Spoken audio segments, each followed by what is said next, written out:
Ikan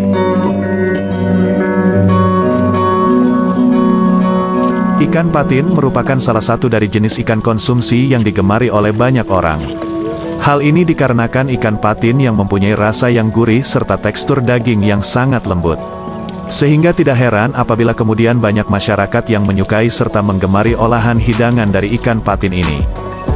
Hal ini tentunya menyebabkan ikan patin relatif mempunyai harga yang tinggi jika dibandingkan dengan jenis ikan konsumsi yang lainnya seperti lele ataupun ikan nila.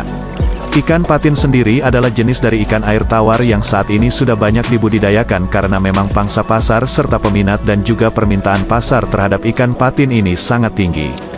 Walaupun demikian, supaya budidaya ikan patin yang dilakukan bisa berhasil dengan baik dan maksimal, maka budidaya yang dilakukan tidak boleh sembarangan. Jadi tak heran jika kini banyak orang yang melakukan budidaya ikan patin ini baik di kolam terpal, kolam tanah, kolam tembok atau jenis kolam lainnya. Nah, kali ini kita akan membahas khusus mengenai cara budidaya ikan patin di kolam tanah dan juga mengenai tips-tips dalam pemeliharaan ikan patin di kolam tanah ini.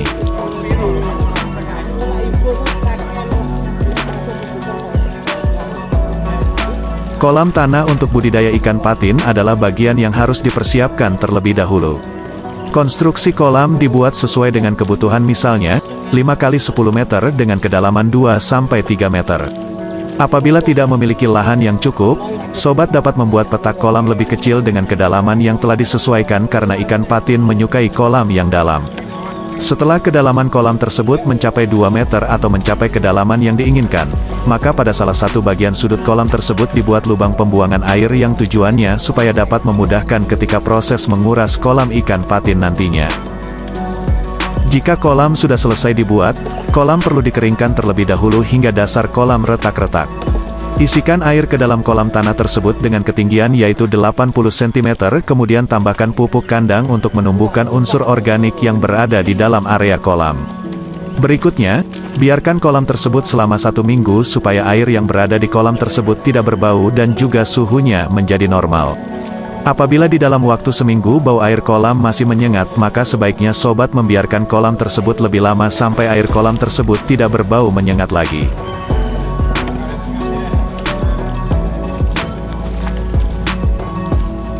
Jika kolam sudah siap, maka sobat dapat mengisinya dengan air. Kolam diisi dengan air kira-kira setinggi 50-100 cm. Tujuannya guna mempermudah ikan patin beraktivitas menghirup oksigen. Apabila air terlalu dalam, maka ikan akan sulit melakukannya. Tapi hal ini juga tergantung luas kolam dan banyaknya ikan yang ditebar. Biarkan kolam selama kurang lebih 2 minggu hingga air berwarna kehijauan. Dalam kolam yang airnya sudah berwarna kehijauan tersebut menandakan banyaknya makanan alami yang bisa sangat bermanfaat untuk ikan patin.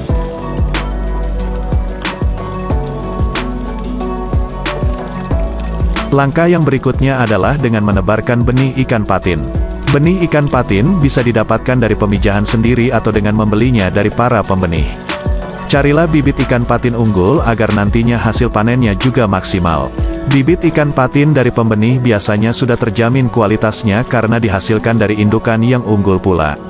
Supaya benih ikan patin bisa beradaptasi dengan baik serta tidak gampang mati, maka lakukanlah adaptasi terlebih dahulu dengan menggunakan metode aklimatisasi. Caranya adalah dengan memasukkan wadah benih ke dalam kolam, atau sedikit mengisikan air dari kolam ke dalam wadah benih. Lalu biarkan selama beberapa jam agar ikan terbiasa dengan air yang baru. Setelah ikan patin mulai terlihat nyaman, maka sobat bisa langsung memindahkannya ke kolam tanah dengan hati-hati. Supaya budidaya ikan patin mampu menghasilkan panen yang berlimpah dan optimal, tentunya sangat penting untuk melakukan proses pemeliharaan yang baik dan benar. Adapun proses pemeliharaan yang wajib untuk dilakukan yaitu dengan cara pemberian pakan secara rutin dengan cara memberikan pakan yang mengandung banyak nutrisi dan protein. Frekuensi pemberian pakan ikan patin dilakukan sebanyak 3 kali sehari yaitu pada pukul 6 pagi, pukul 1 siang, dan pukul 8 malam. Jumlah pakan yang diberikan yaitu 30% pagi hari, 30% siang hari, dan 40% malam hari. Pakan yang diberikan tersebut setidaknya memiliki kandungan gizi protein sebesar 25%, karbohidrat 25%, dan lemak 35%. Pakan bisa berupa pelet ikan dan pakan tambahan lainnya. Selain pakan, Sobat juga perlu selalu menjaga kebersihan kolam dan juga sanitasi sekitar kolam. Tentunya sobat juga harus rutin dalam mengganti air kolam, akan tetapi juga jangan terlalu sering dilakukan karena justru bisa membuat ikan patin menjadi stres karena ia harus melakukan proses adaptasi terhadap lingkungan yang baru lagi.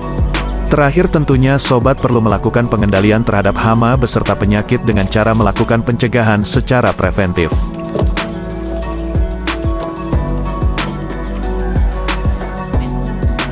Saat ikan telah berusia 40 hari, maka sobat perlu melakukan seleksi atau sortir dengan alat penyortir ikan.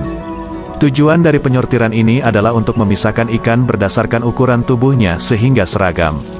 Tahap ini sebenarnya tidak begitu diperlukan jika sobat mendapatkan bibit dari pembenih karena biasanya ukurannya sudah seragam.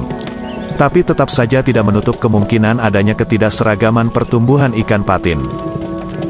Sobat juga bisa sesekali memberikan pakan alternatif atau pakan tambahan kepada ikan patin agar ikan semakin sehat dan dapat berkembang biak dengan lebih cepat. Pemberian asupan vitamin dan suplemen juga harus sering dilakukan. Terkadang banyak orang yang memberikan vitamin tersebut dengan cara dicampurkan ke dalam pakan yang diberikan pada ikan. Suplemen dan vitamin sangat berperan terhadap pencegahan serangan penyakit yang kerap menyerang tubuh ikan patin.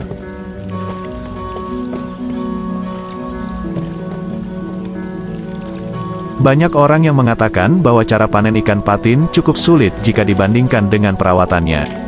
Cara panen ikan patin hampir sama dengan ikan lainnya, terutama ikan lele. Panen ikan patin dapat dilakukan setelah ikan berumur sekitar 5 bulan masa budidaya. Keringkan air di dalam kolam, misalnya dengan menyisakan volume air sebanyak sepertiga bagian. Kemudian gunakan jaring untuk menangkap ikan patin yang telah memenuhi ukuran konsumsi. Pemanenan yang disarankan yaitu dilakukan dengan pengangkatan semua ikan di dalam kolam dan dipindahkan ke wadah atau kolam terpal untuk menghindari stres dan kematian. Demikianlah penjelasan tentang cara budidaya ikan patin di kolam tanah hingga panen. Semoga informasi yang diberikan dapat bermanfaat dan juga dapat berguna terutama bagi sobat yang masih tahap pemula dalam budidaya ikan patin ini. Sekian dan terima kasih banyak atas perhatiannya, sampai jumpa dan salam sukses selalu.